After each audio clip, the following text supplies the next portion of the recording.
Hello, everyone. This is Dr. Ball coming at you again with Health Matters.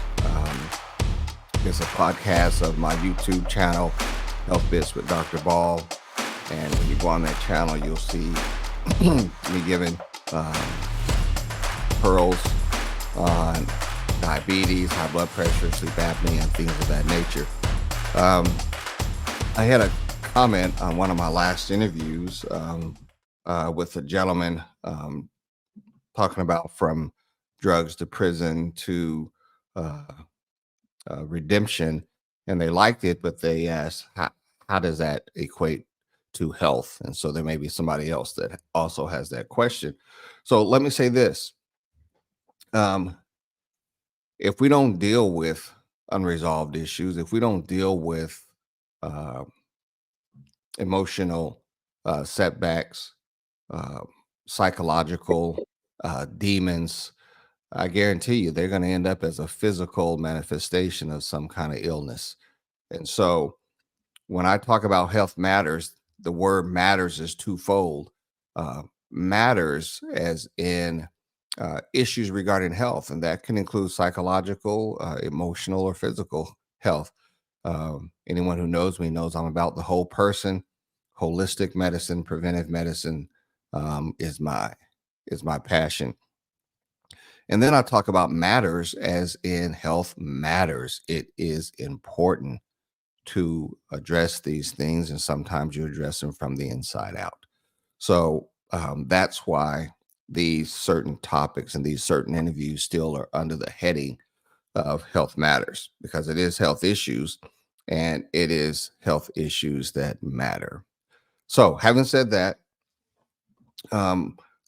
again, thankful to have another transparent soul who wants to, hopefully, with their experiences in life, help someone else. His name is Rich Dalton.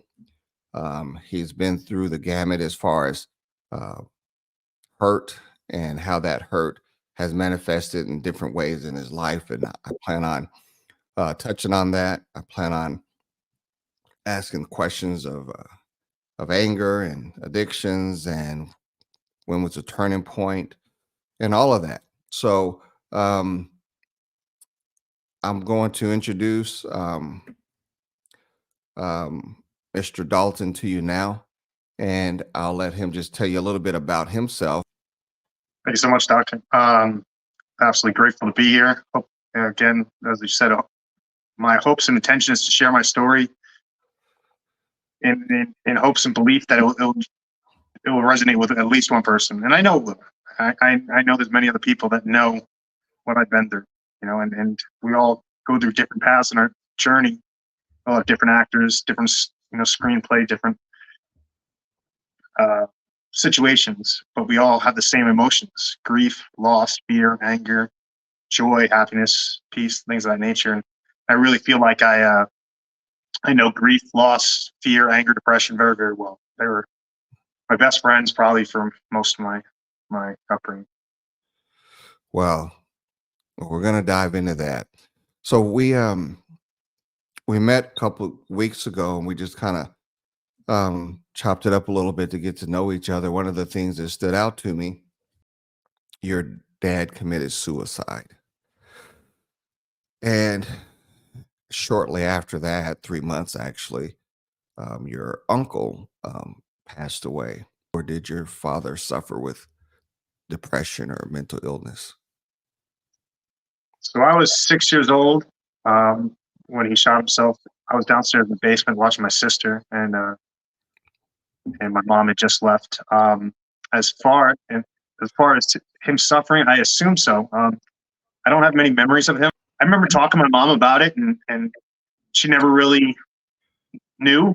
I don't think she ever really wanted to dive deep into it. She was the one who found him when she came home. She never got any therapy, and I know that had to be traumatizing to her.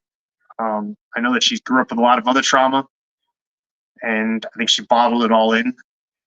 I never really saw much emotion from my mom besides yelling and anger.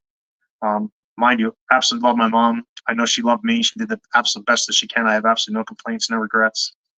But I I know that she came from some kind of traumatic background. How old was your dad when this happened? 36 or 39. Okay. You've since surpassed that age, have you not? I'm 46 now. But yes, that was something I was very worried and concerned about for a Yes. while. Yes. Okay. And when we talked about this, you said you lived life with anger, rage, and you said hate. And I wanted to ask you, hate who? Everyone. Self hate or just hatred for is okay, go ahead. So why do you think that's so? So I think it was fourth grade. So I was in first grade when it happened. I think it was in fourth grade when I found out the truth. I had originally was told that he slipped, fell, and the gun went off. And then we moved to Florida, and I think that's when my mom told me. And then that's when things changed quite a bit differently. I just had a lot of anger towards God for not saving him, for my dad for leaving me. And then as I grew older, just a lot of hatred towards myself. Just never felt like I fit in. Always felt like I was the new kid. Always felt like I was the only one without a dad. And then, mind you, I didn't tell anybody about this. There was very few people that knew that my dad committed suicide. And there's even, very few that probably even knew that I didn't have a dad. I was very closed about those things. I was the exact opposite of what I am now. I wasn't willing to be vulnerable. I was very fearful of all that. Sure. Was there a component um, of shame? Oh yes, yes, yes. And so I used to get in a lot of fights. So anytime anybody mentioned my dad, it was time to fight. And so that went on from fifth grade till middle of my seventh grade, and then I finally went to therapy for about a year. And then that's where my anger changed towards him. My therapist told me that he was the one who did it, nobody else did it, and so she kind of directed my anger towards him. And so by that point in time, I had just absolutely hated him. I hated the idea of anybody that committed suicide. I would go out of my way to push myself into a conversation if I heard anybody talking about suicide. I used to be a big fan of Nirvana. After Kurt Cobain did what he did, I stopped listening to him. I just was, again, didn't care why, didn't care what the reason. I had people trying to, express to me, hey, he was probably going through some stuff. I was just like, well, he should have tucked it up and should have pushed Yeah. through. That was what at least I thought. Basically, these are expressions you would have wanted to say to your dad, but these people became surrogate emotional outlets, basically.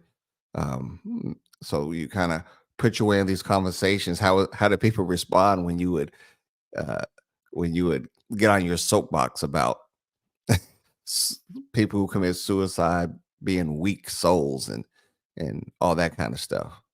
Well, it played right into what I was looking for. Misery loves company. So it Mm, created that, more animosity, an argument, a debate. And those are things I loved. Anybody that knows me knows that I used to talk a lot and love to argue, love to debate. I used to be a keyboard warrior, getting into arguments with people online over and over again. I lost a sponsorship when I was fighting in MMA mhm. over an argument with somebody online, and I'd get in arguments with just random people. But I remember one discussion with my mom's good friend. I think I was 21, was in the Marine Corps still, and she was sitting there saying, "Your dad was hurting. He was in pain, and I just kept saying he was a coward. He gave up, and he all kinds of other nasty words, and to the point that I would make my mom cry even up into my 30s because I had so much anger towards him that I kind of pushed onto her. Mm. Now the paradigm in your description of you kind of shifted as you mentioned anger, rage, hate, and you explained all that, but then you said and sad. So did you encompass both emotions at the same time, or was this an issue of anger, hate, rage? Now I'm sad for being that way, or now I'm sad because I have a better understanding. Now I feel guilt. I mean, where does sadness play in all of this? Great question. Well, definitely reflecting. It's probably the best place it came from because I realize now that that anger was depression and sadness. Um, so looking back, whereas at the time I was constantly being told, my mom was being told he's just an angry young boy, he'll grow out of it. And so I never believed that I was sad or depressed or anything like that, especially with the line of work that I ended up going into. And but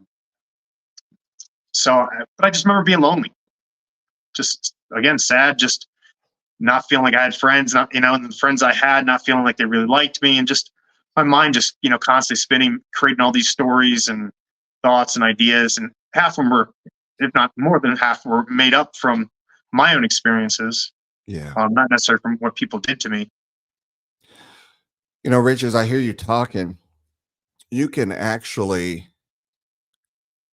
and this is how the mind works. This is the state of us being humans. And not all of us are able to process things or are given the opportunity to process things the way we really should. We would either suppress it and don't understand why it may come up in a myriad of ways that we think is unrelated to the core wound, when actually it is a manifestation of the core wound, and just wanting to debate all the time or argue all the time, or be the defense attorney or the prosecuting attorney for anyone who thinks suicide is okay. Um, for for those who may be listening, you can replace having to go through a loved one committing suicide with a failed relationship, a failed marriage, feeling like somebody did you wrong, somebody hurt you to the core emotionally, or even maybe physically in a relationship, and it was physical abuse, and you get out of that, and you're walking on down the street, and you think everything is okay, and you find yourself every time somebody talks relationship, you want to dive in there and talk about how women ain't no good or men ain't no good, and you wonder, those of us who have been through these type of things, we wonder, hmm, why do they have that position? And I think that as we all grow older as human beings, we can have more compassion and less judging when we understand that they are like that because they probably been hurt and they have unresolved wounds that are showing up in this conversation, or a person that gets extremely angry over something that's not even worth getting angry about. It's because something within them is unresolved. And the thing that makes suicide so difficult, or dealing with a loved one, is you yearn to solve that inner conflict, but they're not there to help you solve it. And I can see how that can just churn rage. I mean, you can have an ex, you know, and you process things, and you get on the phone and you call, and hey, it's me. Wait, wait, wait, don't hang up, don't hang up. You know, I just wanted to tell you this and this, and you talk through it. Before you know it, you get off the phone, you have peace, they have peace, and you're like, "Phew." But in suicide, I mean, it's like, do you just get to a point where you let it go? Or I've heard one counselor talking about going to the grave site and just tell it all there, and just release there. I mean, how have you moved from that? Because as we get further along, you've moved from that, but you got into some other things, but you moved from it. How did you eventually move from it? Um, my boss, when I was a police officer with the canine section, my boss Ben helped me a lot, and he helped me to forgive and let go, and have that conversation out loud, which I'd never had. And that was probably, I think it was right after my divorce, so probably 2012 maybe. And then I remember I was out to dinner with my sister, and maybe about a year or so later, it was right after my ex-wife was withholding my middle son from me, and come to find out she wasn't really withholding him. He said he didn't want to come, and just I Mm. realized now what was going on. But at the time, that was the story that I told myself.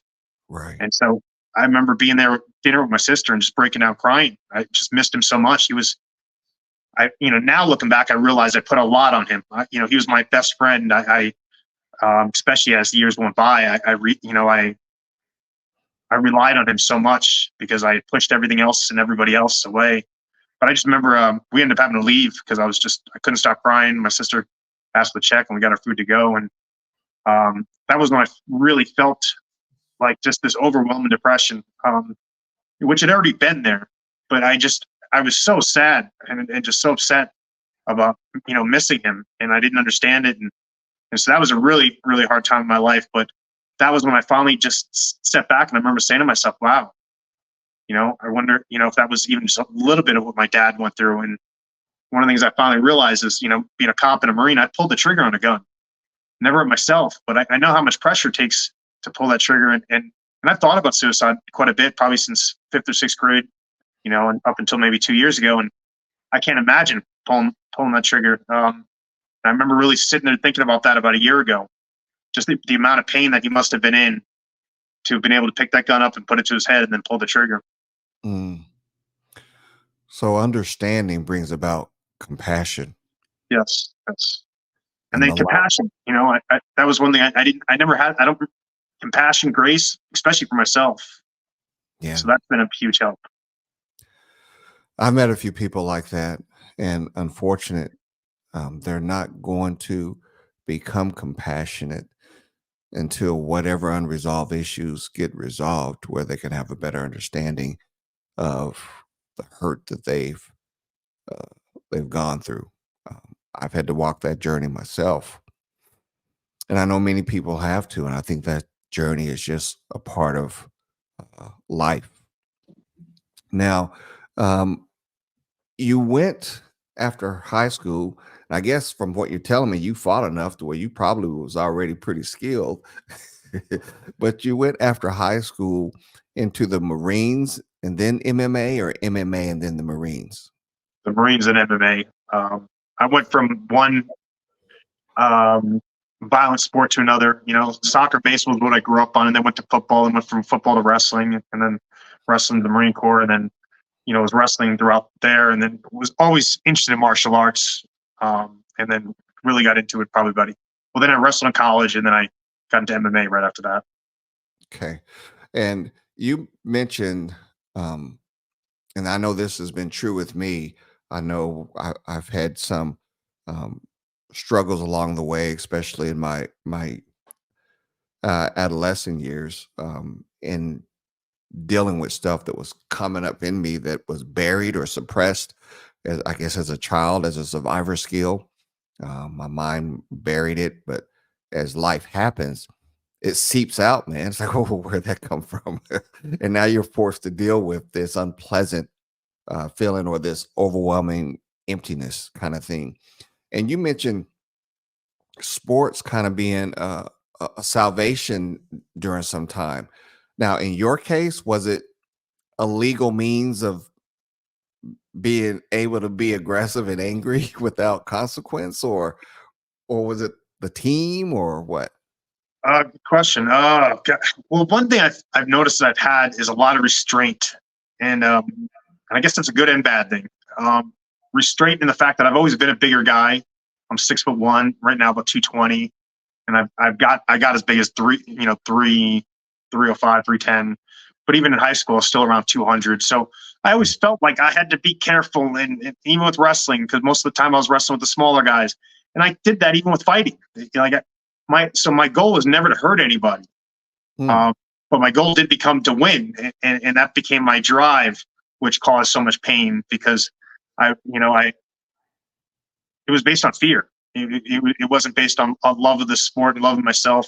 It was based on fear and worries and concerns and all this negativity. So with wrestling or MMA, heck, even the Marine Corps, I didn't want to hurt anybody, but I did want to beat them. And if it took me using physical force to do so, I was willing to. But I've never, like I said, I've never been in a position just to pound on anybody or anything like that. But it put me in that position at that time, I definitely would have. But Hmm. it wasn't my goal. My goal was just to more sort of win. Now, was it a fear of failure, or fear of acceptance, or what? Both. Something that strikes me as puzzling. Maybe you've dug deep enough to see why. Now, obviously, becoming a father, that's different. You're you're that, because nature happened and, you know, your wife got pregnant, now your father. But to have an overwhelming fear of failure, it begs to ask the question, why sign up for stuff whereby there could be a possibility of failing? Most people, not all, but most people that have a fear of failure, they're reluctant to even sign up. There's a job opening and you're like, go get that job, man. Go get it. You're qualified, and you pumping all kind of life into them, and they're like, nah. And at the core of it is fear of failing. Most people don't get up to the plate, you know, knock the dirt off their cleats and get in their stance and then go, I'm fearful. So what was it about you that said, I'm gonna do this, but then when you're doing this, I'm afraid I'm not gonna do this? I guess it was me constantly trying to prove that I was a man. I grew up in a household with five women. My mom, my aunt, my two older female cousins, and my sister. The only other male was my dog Champ. Mhm. Um, and and they were all smaller, so I always felt that this need to be the protector. Probably There we from fifth grade on, I watched a lot of action horror movies, Schwarzenegger, Van Damme, and I remember plenty of times, especially fifth and sixth grade on up, going downstairs, grabbing the knife, looking out the window, making sure the doors were locked, peeking out my window at 1 in the morning, thinking I see shadows. Just, you as know, a young child. yes. And so that was just, I remember thinking about that a lot. We had a serial killer that lived in my town, in Jersey, and he had just got arrested the year before, and so that was in the back of my head, and just and mind you, I lived in a small little suburb that was Mhm. blue collar, middle class. Um, there wasn't much going on there, but watching all that stuff, all these violent shows, playing violent video games, I really truly believe that played a big part of this fear. And so I went and tried to do manlier things, and in doing so, caused absolute havoc to my body, injuries and disease and illness and all kinds of problems, from stomach problems, sleep problems, sexual Right. dysfunctions, um, you know, Lyme disease later, knee surgeries. Mm. Man, you put a lot in your plate, and it's innate in us, I believe, as men, to want to um, take on that role, no matter how young we are. We just feel like we need to, and then a part of that really is missing our father so much that we want to put on his shoes. Yeah. Um, you mentioned and mom being more enforcer and less nurturer, and probably at a time where you really needed nurture and a mother's touch. How do you, looking back, think that may have affected you positively or negatively in your relationship with women?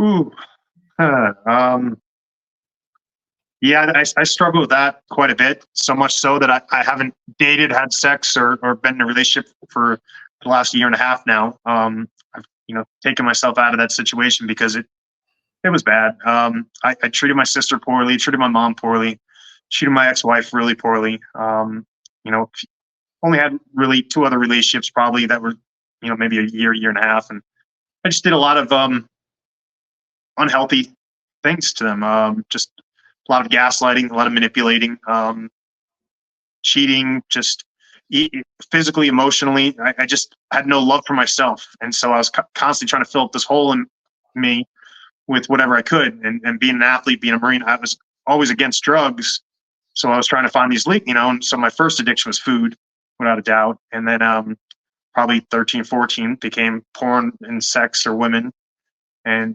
that was just one of the things that I looked for that dopamine fix, or for that loneliness fix, whichever words that you want to use. But it was just, again, to fill that ginormous hole in myself that I felt like I didn't get when it came to that nurturing aspect. Man, that's really deep, and you're really saying a lot. And I bet you're saying things that's relatable to others. They just haven't gotten to that point to where they can open up like you're opening up. And, that's really where change begins. Um, didn't say it would be a fast process, but that's where it begins. Um, and then you mentioned you unknowingly maybe put too much pressure on your son living a life, anger, rage, all these other things, sadness, finding out that you're not in the best frame of mind and stuff with relationship with women. It's almost like you're flesh of my flesh, son. So I have no reason not to trust you. I'll make you my best friend. And you probably resemble each other. I mean, and you just start making him your world. And every time he tried to pull away, you're bringing him back. And like you said, the fear of losing him, it becomes a self fulfilling prophecy that you lost him. Um, has that come around full circle, or is still one of those things you just got to let time heal?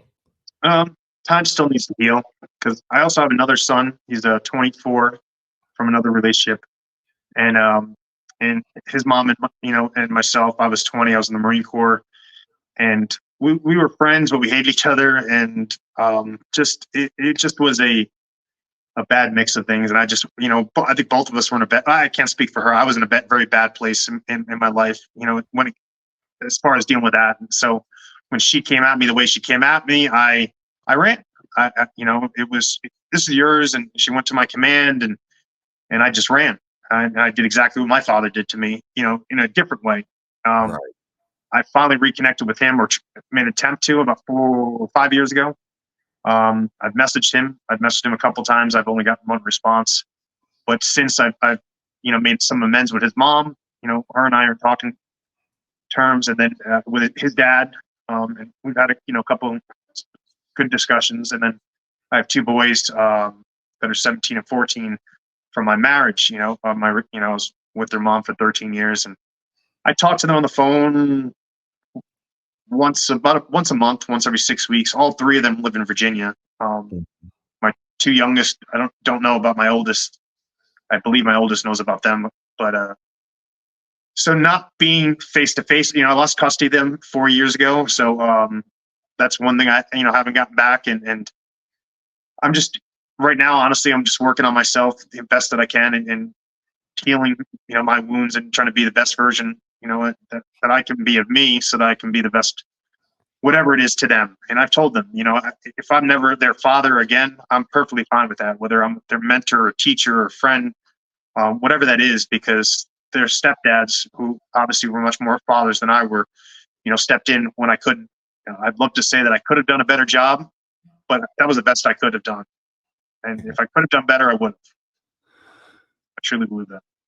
Man, that takes a lot of humility to utter those words. I'm, I'm, I'm kind of speechless being a father myself, and to uh, get to a point to tip your hat off to a stepdad. Um, I'll be honest. I reached out to them, and told them I loved them, and and my two younger son, their stepdad has threatened me, in front of them, has, and mind you, I get it now. I completely get it. But at the time, I didn't. I had so much anger towards him. Whether he still has anger towards me or not, I don't know. But um, I was, addicted to drugs at the time, and I think, nobody really fully knew, but they knew. And especially as things got worse, I ended up becoming homeless. And there's just a lot of anger there. But again, he was able, I love those kids. And the fact that he was able to step in and be a father to them, whatever, I might not agree with how he's doing it, or whichever way that he is doing it. And I didn't agree with it maybe back then. But again, he's there, I'm not. And so I greatly appreciate that. And the same thing I've with my oldest son. Had a few conversations with him, and we talked, and he kind of understood a little bit where I was coming from. After I told him, I loved him and I appreciated him for again, stepping in when I couldn't. But it took a long while for me to say these things, because this is a big reason that caused me so much pain and grief. So just that focus, constant focus of losing my kids, losing custody of my kids over and over and over again, thinking about that. Once I lost them, custody of them, then I just was, again, just replaying all those stories in my head over and over and over again. And just so much anger, so much sadness and depression. And for years after that. Mm. So, Rich, you mentioned drugs. Now, if I remember, did you sustain an injury and that's how you got introduced to pain pills? And then Yes. was it an issue of, wow, this medicine is doing more than just help my pain, it's making me forget about all these voices in my head and kind of numbs things? Yes. I love that, how you phrase that, because that's exactly how I usually word it. It honestly made me feel probably better than I'd ever felt. It just gave me energy. It made me clear minded. I'd get, especially after taking it for a little while, I just started taking it when I got off work, and all of a sudden I was able to get on the ground and play with my kids, after working a 13, 14-hour shift. And I felt great. And I was like, oh, this, I thought this was what I was missing. And I really thought this was the super drug. And mind you, before that, I had touched weed a handful of times. But I was, and I wasn't a fan of weed at all. I did it probably when had a couple of drinks and somebody peer pressured me, and whatever. Oh, sure, whatever. Hmm. But I was really against drugs. Being a cop, being a Marine, being an athlete, always being tested. That was always, so I was completely against drugs. And when I got those pain pills, which I had gotten twice before for knee surgeries, I'd taken it maybe for a day or two and then threw the rest of the way. But then this was a year before my divorce or so, and I was taking them, and it just made me feel great. I just felt normal. I just felt full, or complete. And so, yeah, it quieted all the thoughts in my head, got rid of all the physical pain in my body, and it just, felt. Is that was that the catalyst that led to you losing custody? Uh, there was a bunch of catalysts to that. One of the big ones was I overdosed with them in a Motel 6. They were the ones that found me. So that one was a big one to even speak out loud into the universe. So that was one of them. And then a couple months after that, after my first rehab, or I think it was after my first rehab, I was arrested slash I wasn't arrested. I was detained, for medical. I was having some kind of medical breakdown. I don't even know what it was. I was at a 7-Eleven in Oceanside, and just was having some, like, a panic attack, but was also, taking larger doses of cold medicine, as well as taking Suboxone to get off the pain pills, and creating all these stories in my head. I thought I was going to save all the kids that were being trafficked. So I was writing down this list of names, and just all, and then I was watching all these videos. This was all right at the beginning of COVID.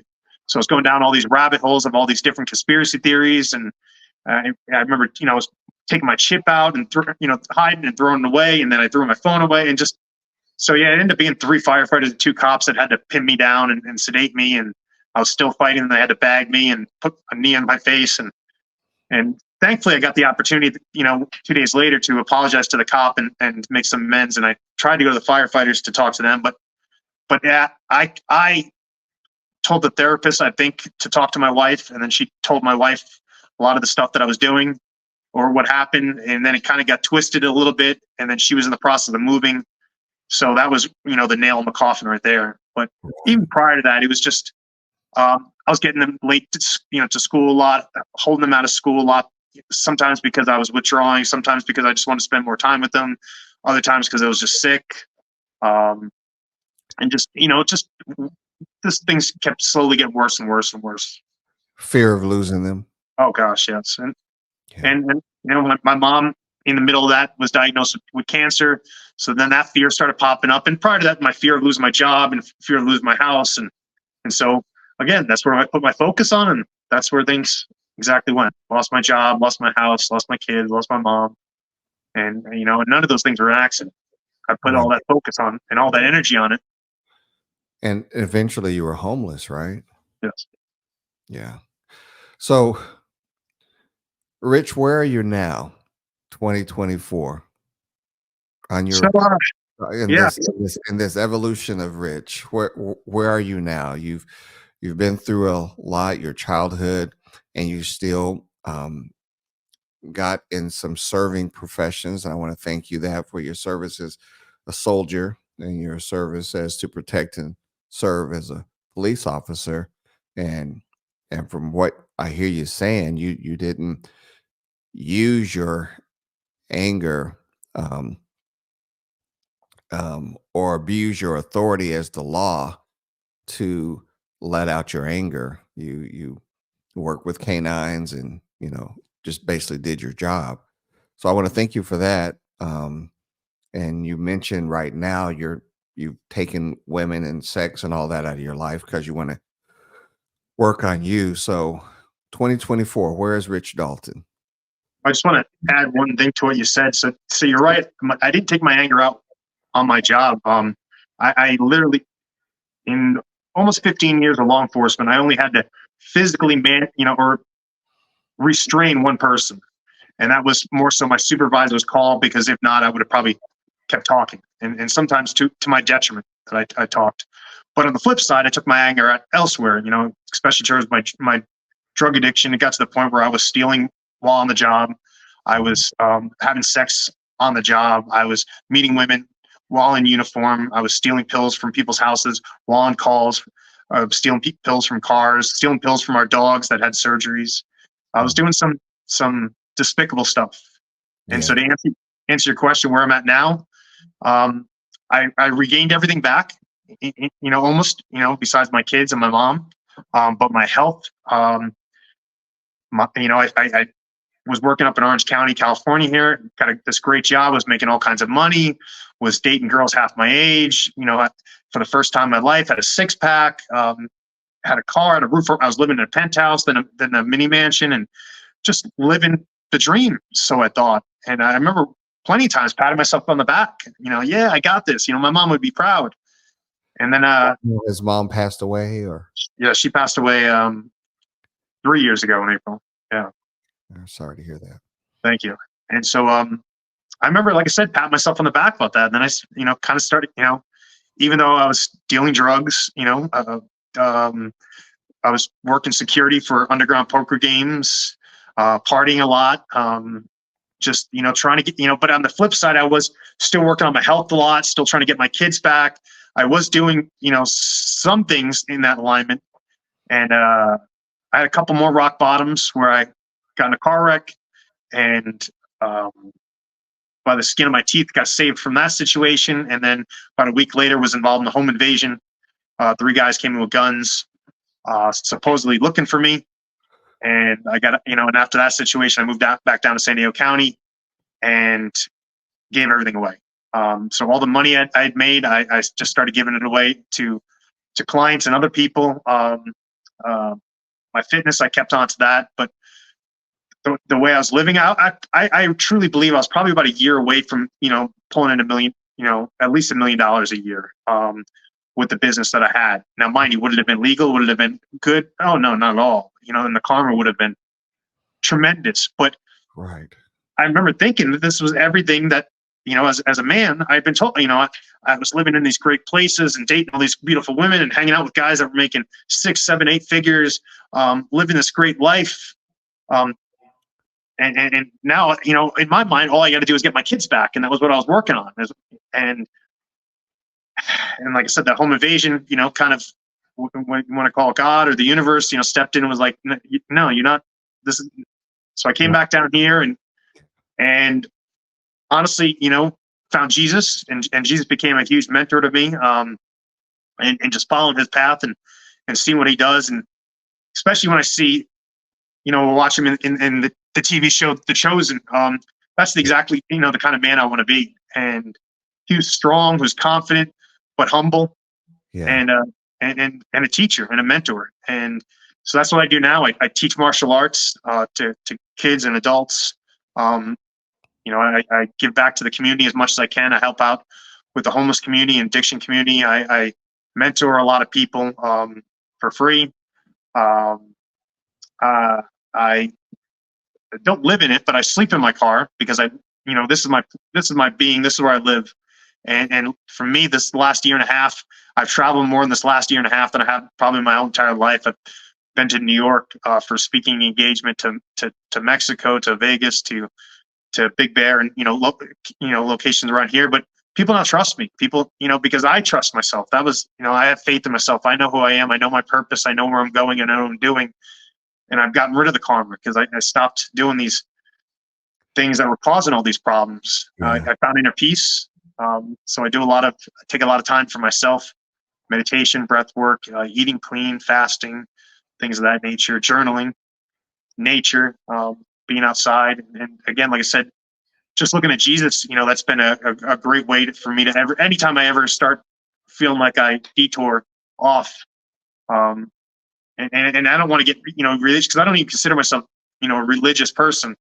I just, I do go to church, and it's because I like the community. I love being around people that are looking for the same thing that I'm looking for. There's some Amen. things that I don't agree with, in religion, but I always just try to focus on the similarities rather than the differences, which is what used to cause me so many problems. I used to focus on the differences rather than the similarities. Right. Right. Well, man, it definitely sounds like you are 24 and beyond is looking very positive for you. Excuse me. At least you're on a positive track. And being a spiritual person, I wouldn't say I'm religious. I know that sometimes the war is now in our mind and not so much in our actions. And one of the things the enemy would try to do to trip you up is to tell you you are still, nothing's really changed. You are still working under fear. And if that hasn't happened to you, it will happen, because that's one of the ploys, that's one of the deceptions of the enemy.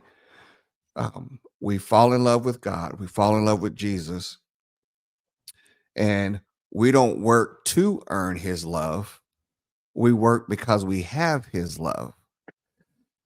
And the enemy will say, Rich, you're doing the same old thing, man. You afraid, you scared, you know it, you just scared.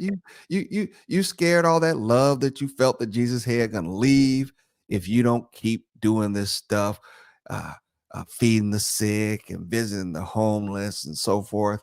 And this is where you're gonna have to fight, because it'll come, because it's been your thought process the majority of your life. And so when that comes, you're going to have to be willing to say that where sin abounds, grace did much more abound.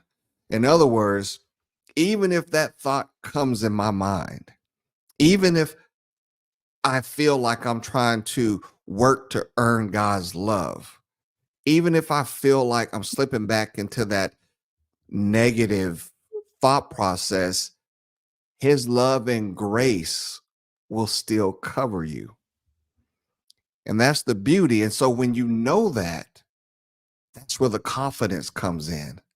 That's where I can keep doing this, because, and I always like to use Psalms 23, because I believe it says a lot, and it says a lot on how that passage is grammatically structured. The Lord is my shepherd, I shall not want.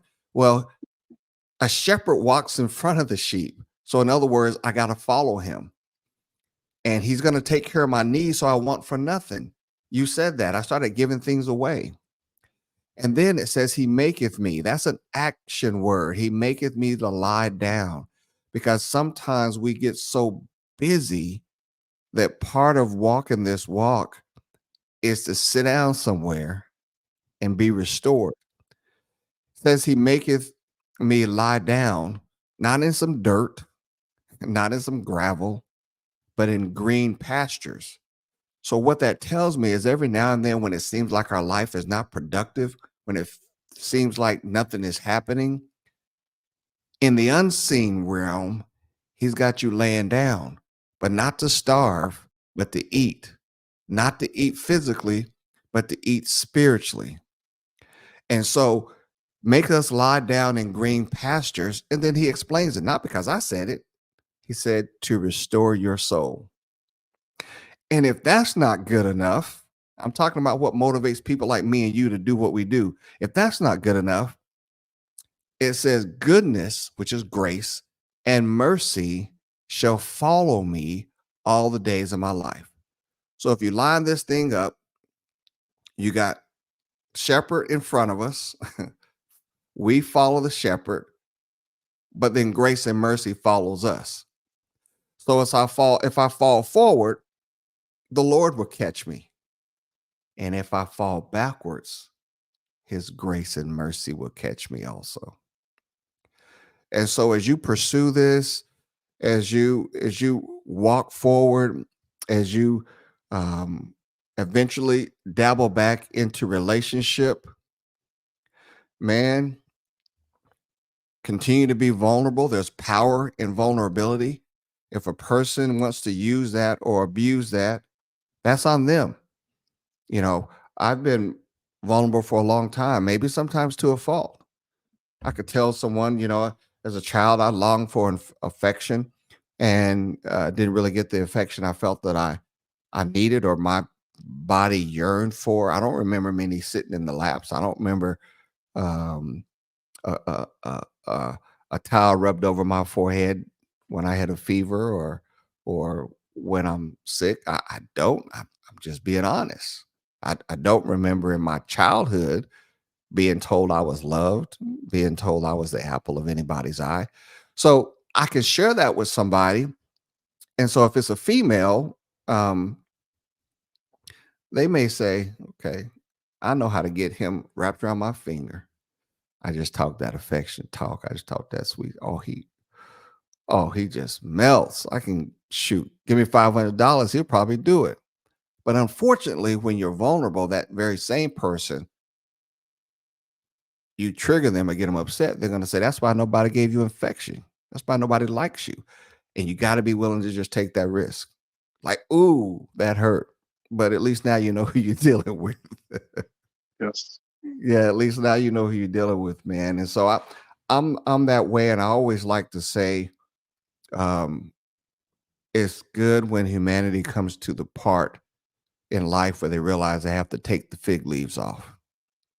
And what I mean by that is in Genesis, when they were in the garden, totally naked, man and woman. And the Bible says that they had no shame. Now, on the surface, we're like, what? Shame of their physique? Shame of how they look? Had no shame in mind, had no shame in emotion, had no shame in body. Then sin entered. They became imperfect people and they both went and ran to put fig leaves on. And so, with what all you're saying, I'm blessed by where you are, but I'm going to be praying that you open up that door for relationship again because you're a good person and you deserve to have that ride and die in your life. And regardless on how you say you treated your mother and treated your sister and treated your women in the past, well, that's in the past. You're a new person and you're even evolving into someone better, and you deserve to have that joy, and you deserve to be naked in the garden with that someone that hopefully God will put in your life. So I'm gonna ask you, if you don't mind, if if you had people around you, you had an audience, and there are those who struggling with relationships, there's those who struggling with the past, struggling with anger, what you would tell them. But before that, I just want to encourage you that you are deserving of a good woman. And don't tell yourself otherwise based on 2012, based on 2016, based on any of that. Uh, In fact, those things will make you even a better man because now you have understanding and you have compassion. So, with that, if you don't mind, you got people listening, they struggling, they're pretty much giving up on women. They're going to divulge themselves into being a workaholic. They're going to not even try to tap into their need or desire for that level of intimacy. And they like, man, I hope that Rich tells me something to give me hope again. What would it be? Well, at first, it definitely was a in a sense of punishment. I need to abstain from this. I need to, but I'd say probably the last 6 months, year, 6 months. It's been free, and I just realized that I'm not pushing it away. I know that it will happen, and I also know that God's, Jesus, and my love for myself is enough for me right now. So I don't need that other person in my life. And if that person comes into my life next year, next decade, 2030, then then I'll be ready for it. But I don't need to chase it anymore. And that's the thing I've done with everything in my life. I've fasted from almost every worldly thing. I own probably about 3 or 4 tank top, maybe 6 tank tops, about 3 or 4 pairs of shorts, a pair of flip flops, 1 pair of shoes, and that's about it. And I get rid of ownership and attachments to everything, and that's really freed me up. And I'll be honest, I don't ever really want to be attached to anything else. I don't and have that ownership. I do plan on building businesses and opportunities and bridges to build connections between people and relationships. But and relationships, I think, are one of the most absolute important things, and that's what's been huge for me. Not necessarily romantic relationships, just relationships with people, and obviously, that's how we met. Through the relationship I met with, created with Robert, and the relationship that Robert created with Quantel, and so on and so forth. And I think that's very important, especially when you're able to be vulnerable, because, Yes. like you brought up earlier, that guilt, that shame, that regret, that was a big part of what destroyed me, and I wasn't willing to be naked. And so now I'm finally at a place where I'm willing to be naked, literally and physically and mentally, because I couldn't. It's just all those thoughts, and I truly believe that when we're walking the right path, that all of our needs will be met. And honestly, all my needs have been met over this last year and a half of this journey. There has not been one time that I've went without anything. I've had negative, negative or excuse me, I've had my account negative with no idea, especially when I first moved down here, and no idea where I was going to sleep that night or how I was going to get food. And then all of a sudden, an old business partner sends me some money, or, hey, just want to say I appreciate you. Thanks a lot. Who I hadn't talked to in a month or two. A friend sends me some money that I owed them from, again, months ago, or a client pops up, and it's happened 30, 40, 50 times, if not more. And so there's not been one time that I've had to ask anybody, hey, I need, whereas I did that a lot before. And so all my needs are met and have been met, especially when I'm able to, surrender and trust and believe. Amen. So that resonates with you when I say the Lord is my shepherd, I shall not want. Yeah. Oh, yes. And that, because that's what all I did was want. One of my biggest addictions was comfort. So I had a lot of wants, and I wanted it right now. I was super impatient, and so it was right now. I wanted it. It wasn't tomorrow. It wasn't.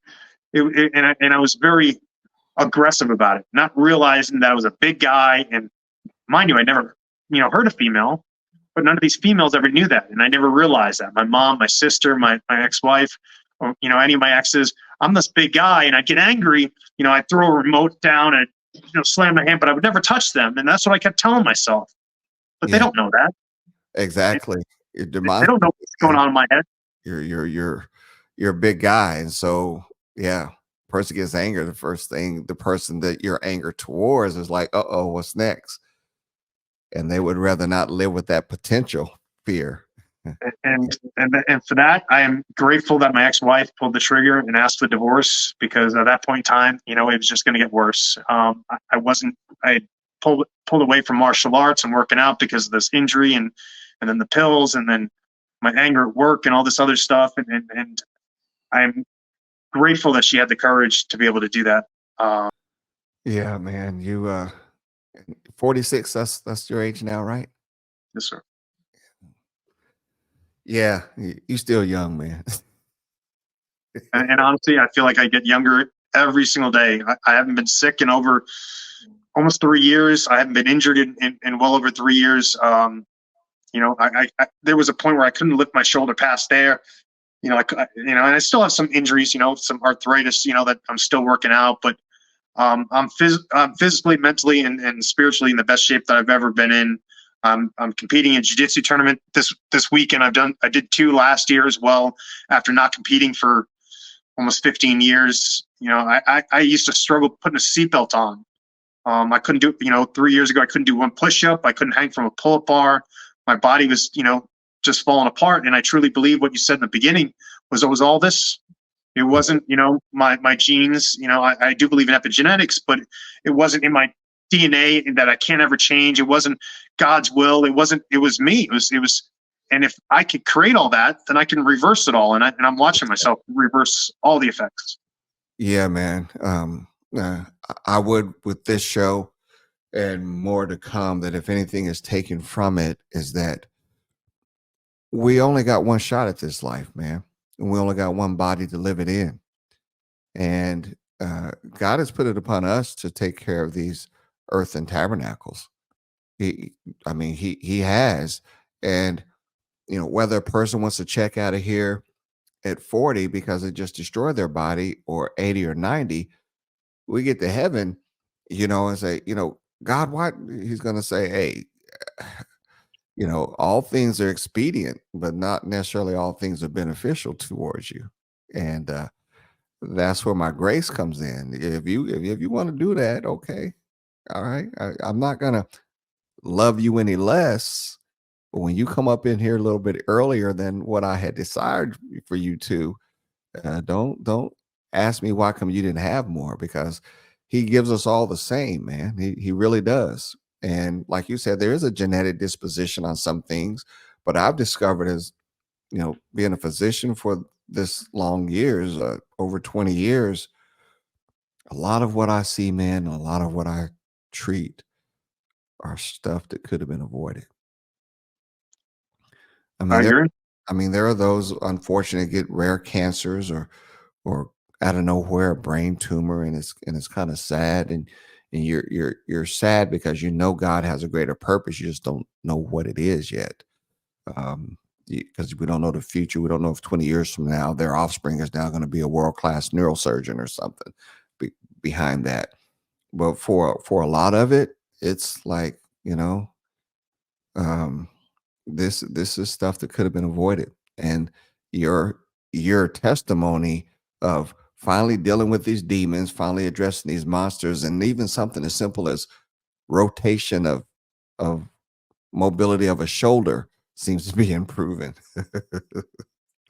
Yeah. I honestly believe our bodies are miraculous creations that we're able to heal from everything. And I know that's, a bold statement, but I had Lyme disease, I had degenerative disc disorder, I had scoliosis, I had arthritis in my knee and my shoulder, uh, depression, ADHD, um, severe sleep, problems, insomnia, probably since I was 13, stomach problems, probably since fifth grade or so, sixth grade.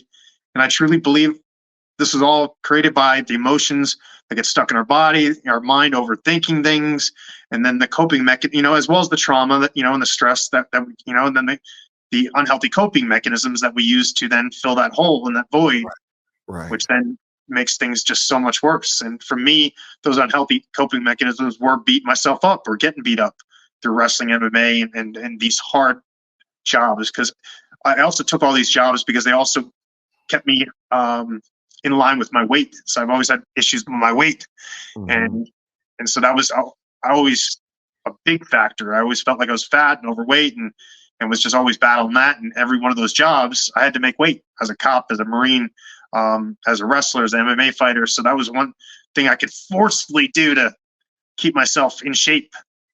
Hmm. But I always felt like my nervous system was a complete wreck. Right. And so when I wasn't doing those workouts, I ran towards comfort. I ran to the couch to put on Netflix to get some Mexican food, or Taco Bell, or soda. Yeah, just whatever to like ease and just kind of numb things. And we all do that. I was sharing with someone the other day that sometimes um, boredom is just is so pervasive that we want to do something because we just can't stand that sense of boredom. And sometimes boredom is God's way of saying, "Come talk to me."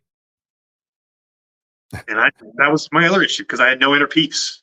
And Yeah. so through God and His grace, like you keep bringing up, I finally have been able to, just sit and be still and breathe and meditate, and be okay. Just, sitting at, yesterday I spent about 5 hours on a hike, and just, reading and just sitting there, um, that's something I couldn't do because I was constantly looking for that stimulus, Hmm. and especially that, instant gratification, whether it was from a movie or video game, or drugs or food or sex or porn, or it was just, that instant gratification.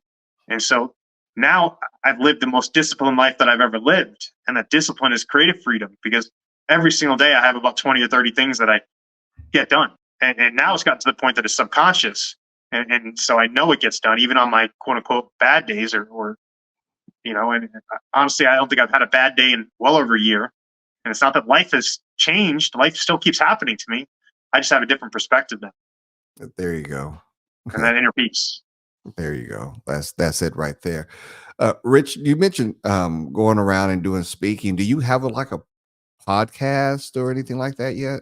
No, not yet. I've thought about it, but um, I was even looking just to put some videos, on social media. And again, I just take some deep breaths and I just say, you know what, it will come when it's ready. And I Yeah. keep saying that. And then these opportunities keep happening. You know what I mean? Like, Right. this is the fifth or sixth podcast I've been on, and just through connections or relationships that I've built, you know, Yeah. Now you mentioned a third name. You said Rob, you, and then Quantel. Quantel. Yeah. Okay. Well, Health Matters. Be happy to talk to him too. If He's the a great guy. stars align and that's supposed to happen, it'll happen. The reason why I asked because I wanted to be able to have a means for others who may be listening to say, I like his honesty. I like his authenticity. I wonder where else I can hear his story. You mentioned, you went up to New York, I think, to speak and so forth. Is there a social media handle or? Yeah, on Instagram, and Instagram, Facebook, and TikTok. It's under Rich Dalton, or Rich Dalton 77 is Instagram, or Fitness Training for You, I think, is my handle on Facebook and TikTok. But under Rich Dalton, and I have a few videos where I do talk a little bit about this, and some statements that I've made, and I am trying to get more and more vocal about all this, and just trying to, I guess, figure out the best way to go about it. But I do know, I know that people struggle with these things, and Yes. I'm willing to really open up and talk about, for me, my porn addiction was one of my biggest issues, and I didn't really realize how bad that was until this, and it wasn't that I was watching porn every single day. It was, sometimes only a couple times a week. But whether it was a porn, or it was women, or dating, again, like when I was up in Orange County, I was on 5 different dating sites, and I was just, that was, I'd be at work, and talking to them and trying to set up a date for the next day, and just constantly, just that was almost always my thought process, that, or food, or again, that stimulus. It just felt like I was, in shackles, and I was like a slave. And you just cut it all off cold turkey? No, no, no, no. A lot of I've been doing a lot of intermittent fasting with worldly things, and so that was kind of I did it kind of like slowly, and again, what helped me so much was that grace and compassion, which I never had before because it was always all or nothing. I'm gonna, and Yeah. so intermittent fasting has been huge for me. And I first started with food, and that's helped me get my, eating. Usually I only eat once a day, and so that's helped me tremendously because my food, I was usually eating 6 to 8 small meals a day, and almost always sipping on something to drink, some kind of liquid. And it usually wasn't water, it was usually juice or soda or Gatorade, just Mhm. constantly constantly, elevating my insulin, just all up and down all day long. Whereas most days I don't drink or eat anything until 2, 3, 4 in the afternoon, sometimes not till 8 or 9. And that works for you pretty good? Yeah. Oh, it's been great. I've been eating a little bit more than I'd like to eat lately, just because making some changes in my life. But I also recognize that, don't beat myself up about it, and realize that once these new situations in my life come in, get in order, then my eating will go back to how I know where I'd like it, or where it should be, I guess. Yeah, there you go. Yeah, with all you told me and shared with me in the audience, uh, the one tendency, if not careful, is there'll be a tendency to be a little too hard on yourself. Yeah, and so it's Are you? good that you're able to kind of slip off a little bit, but then understand it's fine. I'll get back on track, as opposed to beating up yourself. Real quick with that, doc, that was one of my biggest problems. I would punch myself in the face. I got to the point where I was cutting myself in 6th grade, and that was a long-term thing. I only did it, for a little bit, but I remember my what I call my nervous system. I'd be going to get drugs. I'd be going to meet a woman. I'd be going to do something I wasn't supposed to be doing. And I would tell myself that if I get caught, that I'm going to lose my job, I'm going to lose my family, I'm going to lose my kids. I would try to force myself to turn around, just get off this next exit. We don't need it. I'd start punching myself in the face, punching the steering wheel. And then I get to the point where I was just like, okay, just roll a car. Just, like I would think about dying. I didn't want to kill myself, but that pain and that, like I said, what I felt like was my central nervous system, you know, forcing me to do that, whereas my mindset, is logically saying, no, we don't need that. We don't do it. But my Mhm. body was like, no, we need it. If not, then I start thinking about the withdrawals, and I start thinking about how I feel. And so there was no grace. There was no compassion. There was just a lot of, just again, forceful. Mm. Just self-loathing. Yeah. Yes. Yes. Yeah. There we go. Uh, yeah. But God brought you through all that, man. And so he's not done with you. Oh, no. There's there's a purpose, and at 46, still got a lot of life in front of you Oh, from my perspective. Yeah. I have 60, 70, 80, 100 more years. I don't even know. I've read about people living to 136. I've read that Noah was 900, and I believe Noah lived till 900 because he had a purpose.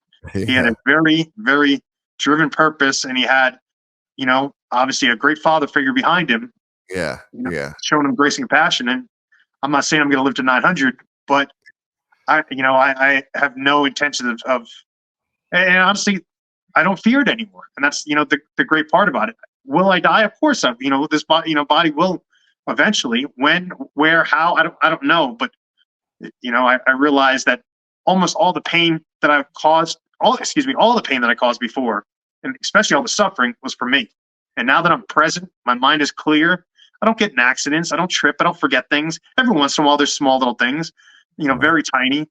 But during my addiction, I was locking my keys in the car, running out of gas on the freeway, forgetting this, forgetting that, getting to work late, getting, just absolute mess. And I just thought that was who I was. That's what Yeah. even at 18, 19 was always right on time, 2 minutes early, 2 minutes late. Oh, that's who I am. That's who I am. That's just what I Mm. thought. Whereas now I'm usually every place 10, 20, 30 minutes early. I'm excited to be doing whatever I'm doing. And even if that's pulling weeds, I, I finally love life. I love who I am. I love my purpose. I love doing what I'm doing. And I know, I matter, and what I'm doing matters. And I know that we all matter. Yep. There you go. Yeah, we're all put here for a reason, man. And some of us will spend our whole life either avoiding that reason, uh, uh, beating themselves up that they're not good enough, or embracing it. Yes. Yeah. Well, Rich, you gave me over an hour of your day, and time is precious. But I tell you, this was invaluable to me, and I know it will be invaluable to others. We'll put this out into the universe, and we'll um, let the return be whatever the return is on whoever's life it was meant to touch. I appreciate you, man, and we both have each other's email contacts, and you gave people the various handles if they want to hear more of Rich, and we'll be in touch. We'll run this back, and maybe you and myself and Rob and the Qual guy. What is his name again? You can call him Q. Oh, Yeah, Q. yeah, you know. But Yeah. yes, I'm beyond grateful for this opportunity, and I truly believe exactly what you just said. This will reach whoever needs to reach through the algorithm of the internet as well as the universe. Yes. That Absolutely. that greater consciousness will connect the people, and if anybody ever does want to talk to me, ask me questions, or needs, because I do truly feel like I was in some very deep, dark holes of hell, and I truly believe that I have the map and the keys to get out. And I'd love to share that with anybody and everybody, for free with no attachments, just Yeah. because I want to give. Because I remember how miserable I was. It is misery. It You was know, it was horrible. and people have coined the phrase "fake it till you make it," but why fake it? Make it. Yes, All right, man. Well, I appreciate you, and I appreciate you. we'll do this again sometime, Rich. Thank you so much, Doctor. All right, thank you. All right, Have a bye great bye now. day. All right,